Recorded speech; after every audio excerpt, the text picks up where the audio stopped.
Hello guys, welcome back to our YouTube channel. तो इस video के अंदर हम डिस्कस करेंगे क्लास 9th का maths NCERT chapter number first number system, जिसकी एक्सरसाइज 1.1 कंप्लीट। एक्सरसाइज 1.1 का क्वेश्चन नंबर फर्स्ट है हमारे पास। Is zero a rational number? Can you write in the form of p upon q where p and q are integers and q is not equal to zero. तो सबसे पहले तो हमें rational numbers पता होना चाहिए कि रेशनल नंबर्स होते क्या है। तो देखिए, रेशनल नंबर्स का फॉर्मेट में आपको बता देता हूँ कि रेशनल नंबर होते क्या है। तो रेशनल नंबर्स ऐसे नंबर्स होते हैं जिनको हम क्या कर सकते हैं, p बाई क्यू के फॉर्म में रिप्रेजेंट कर सकते हैं, p बाई क्यू के फॉर्म में लिख सकते हैं।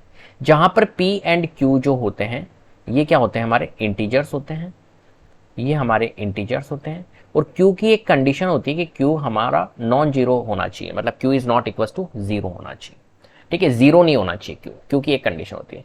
जैसे कि फॉर एग्जांपल कोई, मैं अगर आपको एग्जांपल देना चाहूँ तो 3/4 है, तो 3/4 p बाई क्यू के फॉर्म में है और q की भी कंडीशन सेटिस्फाइड हो रही है और p अपॉन क्यू के फॉर्म में भी आपका दिख रहा है और p एंड q जो है वो इंटीजर्स है। तो 3/4 हमारे हैं।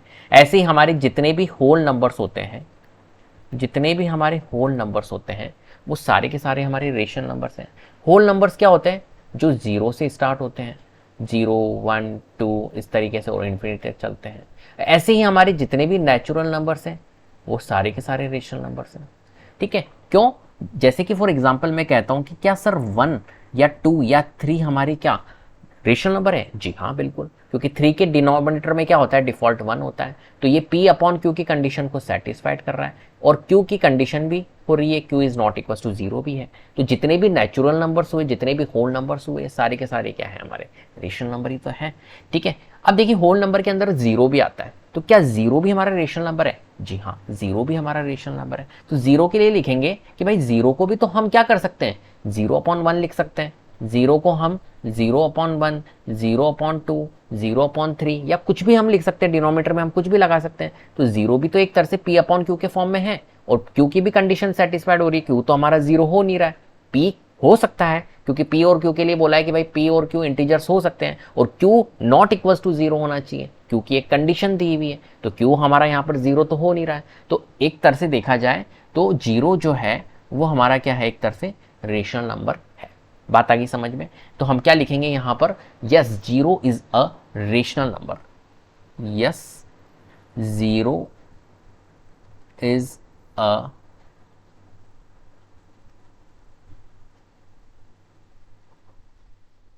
Rational number. क्यों? क्योंकि इसको हम लिख सकते हैं, it can B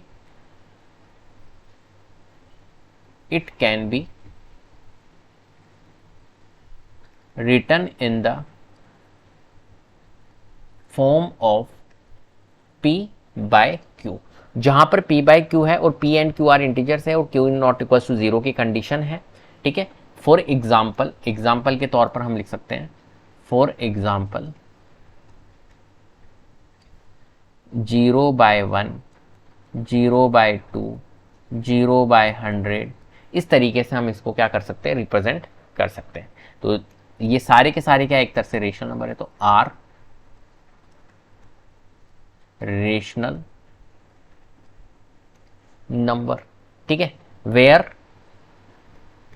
where p and q जो है, p and q are integers and q जो है नॉट इक्वल्स टू जीरो है। ठीक है, आपको दिख रहा है 0/1, 0/2, 0/3, तो ये p जीरो है, 1 q है।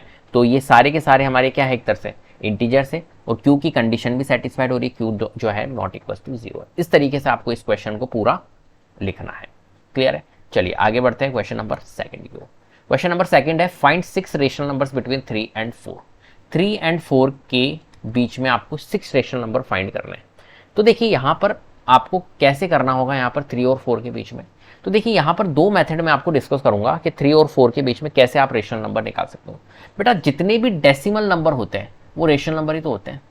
जितने भी हमारे डेसिमल नंबर होते हैं, मैं आपको फिर से बता रहा हूँ, डेसिमल नंबर जितने भी होते हैं वो सारे के सारे रेशनली तो होते हैं।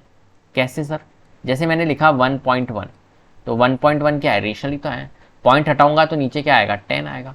तो ये क्या हो गया, 1.1 11/10 में कन्वर्ट हो गया। 11/10 क्या है, रेशनल नंबर है। तो जितने भी डेसिमल नंबर है, तो मेथड नंबर फर्स्ट में आपको यही बताना चाह रहा हूँ क्या, कि हम 3 और 4 के बीच में निकाल सकते हैं नंबर। यहाँ मैंने लिखा 3 और यहाँ मैंने लिखा 4। इनके बीच में कितने रेशनल नंबर्स आ रहे हैं? बहुत सारे आ रहे हैं। बहुत सारे तो क्या मतलब 9-10 आ रहे हैं। हमें 6 ही चाहिए, तो इनके बीच में हमारा देखो 3.1 आ रहा है। ठीक है, 3 के बाद में ये 3 है, 3.0, 3.1 आ रहा है। ठीक है, फिर कौन आ रहा है? 3.2 आ रहा है, फिर 3.3, फिर 3.4, 3.5, 3.6, 3.7 भी आ रहा है। लेकिन हमें कितने चाहिए? 6 चाहिए, तो ये 6 नंबर आ गए हमारे पास। ठीक है, इस तरीके से आप निकाल सकते हो इसका। और एक मेथड में आपको और डिस्कस कर रहा हूं, मेथड नंबर सेकंड। क्या? 3 और 4 के बीच में आपको रेशनल नंबर फाइंड करने ना, तो 3 हमने यहां लिखा और 4 हमने यहां लिखा। देखो 3 को लिखने का एक तरीका है। क्या? 3 को लिखने का एक तरीका है, कई तरीके हो सकते हैं। मैं इस 3 को 12/4 लिख सकता हूं। मैं इस 3 को 24/8 लिख सकता हूं। मैं इस 3 को 30/10 लिख सकता हूं। मैं इस 3 को कुछ भी लिख सकता हूं, 48/16 लिख सकता हूं। लिख सकता हूं या नहीं लिख सकता हूं? देखो 4 से जब इसको रिड्यूस करूंगा 3 आएगा, इसको रिड्यूस करूंगा 3 आएगा, इसको रिड्यूस करूंगा 3 आएगा। मतलब 3 को लिखने के कई तरीके हैं, आप कुछ भी लिख सकते हो। तो मैं ले रहा हूं 3 12/4, तो 3 को मैं माना 12/4। सिमिलरली मैं 4 को क्या लिख सकता हूं? तो 4 को भी मेरे को कुछ ना कुछ तो लिखना होगा। तो मैं 4 को क्या लिखूंगा भाई? तो देखो यहां पर मैंने क्या करा, एक तरीके से मैंने किससे मल्टीप्लाई, 4 को लिखने का एक तरीका होगा। और 4 को देखो इसी फॉर्म में लिखना है जिसका डिनोमिनेटर सेम हो। तो मैं इस 4 को कैसे लिख सकता हूं बताओ, कि मेरा डिनोमिनेटर भी 4 होना चाहिए। तो मैं कहूंगा कि सर इसको 16/4 के फॉर्म में लिख लो। तो डिनोमिनेटर आपका देखो यहां पर भी 4 है, यहां पर भी 4 है, सेम होना चाहिए डिनोमिनेटर, ये ध्यान रखना। तो 4 4 जा 16 हो गया, तो 16/4। अब इनके बीच में रेशनल नंबर फाइंड करने, कितने? 6 चाहिए। तो 6 तो आ ही नहीं रहे। देखो 12/4 और 16/4 के बीच में 13/4, 14/4, 15/4, 3 ही आ रहे हैं, 6 तो आ ही नहीं रहे। अब इनकी रेंज को आपको क्या होगा, बढ़ाना पड़ेगा, है ना। रेशनल नंबर ज़्यादा लाने हैं अपने को, 6 रेशनल नंबर चाहिए, तो इनके बीच में रेंज आपको थोड़ी बढ़ानी पड़ेगी। रेंज बढ़ाने के लिए मैं कहता हूँ कि हमेशा 10 से मल्टीप्लाई कर दो, जिससे कि आप क्या करो, रेंज आपकी बढ़ जाएगी। तो मैं क्या कर रहा हूँ, यहाँ पर 10 से मल्टीप्लाई कर रहा हूँ, न्यूमरेटर डिनोमिनेटर दोनों को। तो ये क्या हो गया हमारा, एक तरह से 120, और ये हो गया 4 × 10 40, और ये हो गया हमारा कितना, 160, और 10 × 4 40। ठीक है, अब इनके बीच में हम निकाल लेते हैं रेशनल नंबर। तो 120/40 के बाद में कौन आएगा, इधर कौन आएगा, 120/40। फिर नेक्स्ट 122/40, 123/40, 124/40, 125/40 और 126/40। तो ये 6 रेशनल नंबर्स हमारे इनके बीच में आ गए। इस तरीके से आप इस क्वेश्चन को सॉल्व कर सकते हो। बहुत ही इजी क्वेश्चन है, तो दोनों मेथड आपको आने चाहिए। चलिए क्वेश्चन नंबर 3 डिस्कस करते हैं। क्वेश्चन नंबर 3 है हमारे पास, find 5 rational numbers between 3/5 and 4/5। तो यहां पर भी डिनोमिनेटर सेम है, तो कोई दिक्कत नहीं है। देखो जिसकी आपके डिनोमिनेटर सेम नहीं होंगे ना, तो वहां पर आपको डिनोमिनेटर इक्विवेलेंट करना होगा। जैसे मान के चलो कि ऐसा क्वेश्चन आ गया कि भाई 1/2 और 3/5, इनके बीच में रेशनल नंबर फाइंड करो। तो इसके लिए आपको क्या करना होगा, इनके डिनोमिनेटर को इक्विवेलेंट करना होगा और फिर रेशनल नंबर फाइंड करना होगा। बात यही समझ में, इनके डिनोमिनेटर को आपको इक्विवेलेंट करना होगा एलसीएम लेके, देन फिर आपको रेशनल नंबर फाइंड करने होंगे। अभी ये क्वेश्चन भी करवा दूंगा, एक काम करूंगा, ये एक्स्ट्रा क्वेश्चन में इसमें आपको करवा देता हूँ। मान के चलो कि इस टाइप का कोई क्वेश्चन आ गया डिनोमिनेटर डिफरेंट वाला, तो फिर आप कैसे करोगे? आपकी इसमें तो जितने भी क्वेश्चन है सब इसमें ऐसे हैं, लेकिन डिनोमिनेटर डिफरेंट वाला आ गया तो कैसे करोगे? तो ये भी मैं आपको करवा दूंगा, ये वाला क्वेश्चन करा दूंगा। ठीक है, चलिए आगे बढ़ते हैं। तो देखिए यहाँ पर क्या लिखा हुआ है, find 5 rational numbers between 3/5 and 4/5। फिर से हमने देखा कि डिनोमिनेटर सेम है, तो कोई दिक्कत नहीं है यहाँ पर। तो यहाँ पर कर लेते हैं हम 3/5 और 4/5 के बीच में रेशनल नंबर फाइंड करने, एक ही मेथड डिस्कस कर लेते हैं। ठीक है, तो देखो 3/5 हमने लिखा और यहाँ लिखा हमने 4/5। अब 3/5 और 4/5 के बीच में तो एक भी रेशनल नंबर नहीं आ रहा है, तो हम क्या करेंगे, इसका रेंज बढ़ाएंगे। देखो रेंज बढ़ाने का एक और तरीका है, यहाँ पर कितने रेशनल नंबर पूछा है, फाइंड 5 रेशनल नंबर। तो 5 पूछा है ना, तो 6 से मल्टीप्लाई कर दो न्यूमरेटर डिनोमिनेटर को, तो इसकी रेंज बढ़ जाएगी बिल्कुल इक्वल। ठीक है, या आप क्या कर सकते हो, मैं तो क्या कहता हूँ कि 10 से कर दिया करो, जिससे कि आपकी क्या है कि रेंज अच्छे से भी बढ़ जाती है, गैप काफ़ी बढ़ जाता है, और कैलकुलेशन ईजी हो जाती है। जैसे 10 से हम मल्टीप्लाई करते हैं तो कैलकुलेशन ईजी हो जाती है, ठीक है।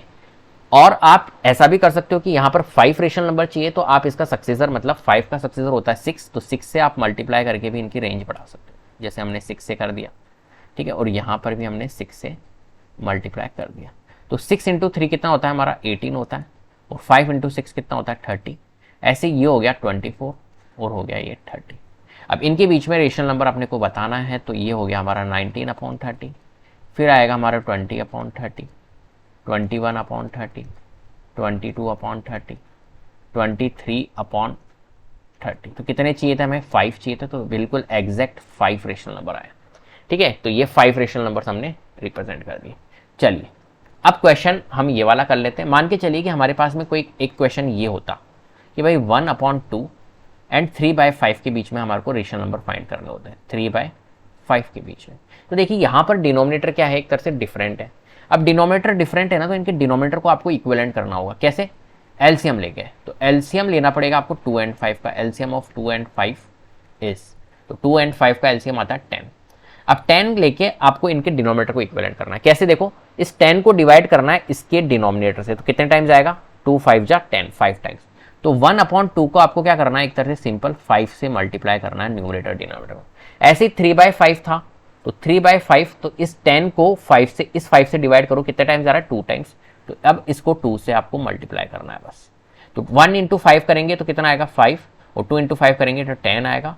ऐसे 3 इंटू 2 करेंगे तो 6 आएगा, 5 इंटू 2 करेंगे तो 10 आएगा। अब इनके बीच में आपको रेशनल नंबर फाइंड करने हैं, तो आपको क्या करना है? देखिए 5/10 और 6/10 के बीच में क्या है? गैप नहीं है। मान के चलिए कि 5 रेशनल नंबर फाइंड करने, तो इनका गैप बढ़ाना पड़ेगा। गैप बढ़ाने के लिए आप क्या कर सकते हो? या तो सक्सेसर से मल्टीप्लाई कर सकते हो, 5 का सक्सेसर 6 से मल्टीप्लाई कर लो, या आप 10 से मल्टीप्लाई कर लो, वो भी ईजी होता है, ठीक है। तो हम 6 से मल्टीप्लाई कर लेते हैं, मान के चलिए, तो ये 6 से मल्टीप्लाई कर लेते हैं, ये हमने 6 से मल्टीप्लाई कर लिया। तो ये एक तरह से सॉल्व होके कितना आ जाएगा हमारा? 6 5 जा 30, और ये हो जाएगा हमारा 16, और ये आ गया हमारा 6 इंटू 6, यहाँ पर हो जाएगा 36, और ये आ गया हमारा 60। अब इनके बीच में हमारे 5 रेशनल नंबर्स आ जाएंगे। आपको पता है कौन कौन से? 31/60, 32/60, इस तरीके से आप 5 रेशनल नंबर्स लिख सकते हो, ठीक है। तो यहाँ पर देखिए डिनोमिनेटर डिफरेंट है, डिनोमिनेटर डिफरेंट है, तो आपको डिनोमिनेटर सेम करना होगा, देन उसके बाद में आपको इसको सॉल्व करना होगा। तो ये एक तरह से एक्स्ट्रा क्वेश्चन हो गया। इस टाइप का क्वेश्चन आपसे पूछा जा सकता है एग्जाम में। चलिए आगे बढ़ते हैं क्वेश्चन नंबर 4 की ओर। लास्ट क्वेश्चन है इस एक्सरसाइज का। तो यहाँ पर देखिए क्वेश्चन 4 है, state whether the following statement are true और false, give reason for your answer. आपको इसके आंसर्स के रीजन भी देने हैं और आपको बताना है कि कौन ट्रू है कौन फॉल्स है, ठीक है। चलिए तो हम इसको कर लेते हैं। तो देखिए यहाँ पर क्या बोला है भाई, फर्स्ट स्टेटमेंट हमारे पास में है every natural number is a whole number. जितने भी नेचुरल नंबर्स होते हैं सारे के सारे, every natural number is a whole number. तो क्या सारे के सारे नेचुरल नंबर्स होल नंबर होते क्या? तो आपको इसके लिए नेचुरल नंबर्स पता होना चाहिए कि नेचुरल नंबर्स क्या होता है। तो नेचुरल नंबर्स मीन्स क्या होता है आपको पता ही है, सेट होता है भाई, 1 से स्टार्ट होता है, 1 2 3 एंड इन्फिनिटी तक चलता है, ये होता है नेचुरल नंबर। और होल नंबर्स के बारे में भी पता होना चाहिए कि भाई होल नंबर्स क्या होते हैं। तो होल नंबर्स होते हैं हमारे 0 से स्टार्ट होते हैं और ये इन्फिनिटी तक चलते हैं, ठीक है, ये आपको पता है। अब देखिए every natural number is a whole number, क्या सारे के सारे नेचुरल नंबर होल नंबर है? तो आपको बस ये देखना है कि सारे के सारे नेचुरल नंबर क्या होल नंबर में आ रहे हैं। तो आप कहोगे 1 2 3 टू इन्फिनिटी, सर इसमें भी तो आ रहा है, तो बिल्कुल सही है। तो every natural number is a whole number है, ठीक है। तो हम कहेंगे true, as whole number is the collection of natural number and 0। क्या लिखेंगे हम रीजन के लिए? ट्रू, दूसरे पेन से कर लेता हूं, ट्रू क्यों? As collection of whole number is, लिख सकते हैं ना, इज एज अ कलेक्शन, या हम कह सकते हैं as a whole number, sorry, as a whole number, as a whole number is a, जो होल नंबर होता है वो किसका कलेक्शन होता है? Collection of natural number and 0 का। तो ये सारे के सारे इसमें आते हैं, इसलिए हमने बोला। चलिए सेकंड पार्ट करते हैं। तो रीजन आपको लिखना है, every integer is a whole number. सारे के सारे इंटीजर्स होल नंबर होते क्या? तो इंटीजर्स आपको पता होना चाहिए कि भाई इंटीजर्स क्या होते हैं। तो देखो इंटीजर्स जो होते हैं ना वो नेगेटिव भी होते हैं, जैसे -1 -2 -3, ठीक है, इस तरीके से। तो आपने देखा होगा इस तरीके से चलता रहता है, इधर इन्फिनिटी तक चलता है, ठीक है, -4 -3 -2 -1, फिर 0, फिर 1, फिर 2, फिर 3, इस तरीके से इधर भी इन्फिनिटी तक चलता है। ऐसे चलते रहते हैं इंटीजर्स, है ना, पॉजिटिव नेगेटिव दोनों होते हैं। और होल नंबर्स आपको पता है, होल नंबर्स अभी हमने पढ़े थे। तो देखो यहाँ पर इंटीजर्स में तो नेगेटिव भी आ रहे हैं, तो every integer is a whole number बोलेंगे क्या हम? सारे के सारे इंटीजर्स को होल नंबर कैसे बोल देंगे? होल नंबर तो 0 से स्टार्ट होते हैं और पॉजिटिव वाले होते हैं, नेगेटिव तो होते नहीं है। तो सारे के सारे इंटीजर्स तो होल नंबर कैसे बोल सकते हैं? गलत है। तो false, because negative integers are not whole number, हम कह सकते हैं false because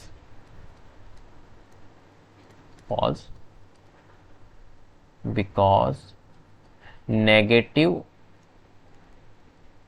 integers are not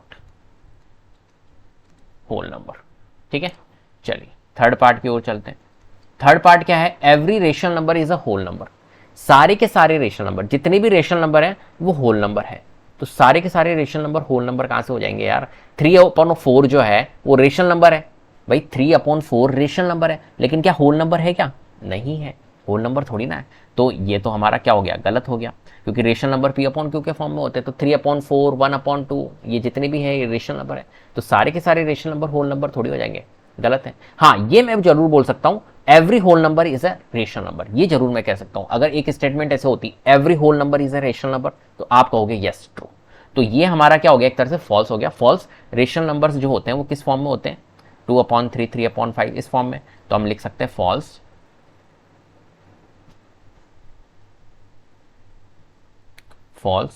rational number, ठीक है, ऐसे लिखेंगे, रेशनल नंबर्स लाइक 2/3 3/5 इस फॉर्म में होते हैं। तो ये थोड़ी होल नंबर होते हैं, तो are not the whole number. यहाँ पे दिखेगा क्या तुम्हें? नहीं दिखेगा, आर नॉट दी, यहाँ लिख रहा हूं मैं ना, होल नंबर। क्लियर है? इस तरीके से आपको इन क्वेश्चंस को सॉल्व करना है। तो कितने इजी क्वेश्चंस है, अगर आपको कॉन्सेप्ट पता है तो आप इजीली इन क्वेश्चंस को सॉल्व कर सकते हो। ठीक है, तो उम्मीद करता हूं आपको वीडियो पसंद आई होगी। अगर वीडियो पसंद आई है तो प्लीज लाइक कीजिए, शेयर कीजिए, चैनल को सब्सक्राइब कर लीजिएगा, बेल आइकन को जरूर प्रेस कर लीजिएगा, जिससे कि अपकमिंग वीडियोस के नोटिफिकेशन आपको टाइम टू टाइम मिलते रहे। Thank you so much.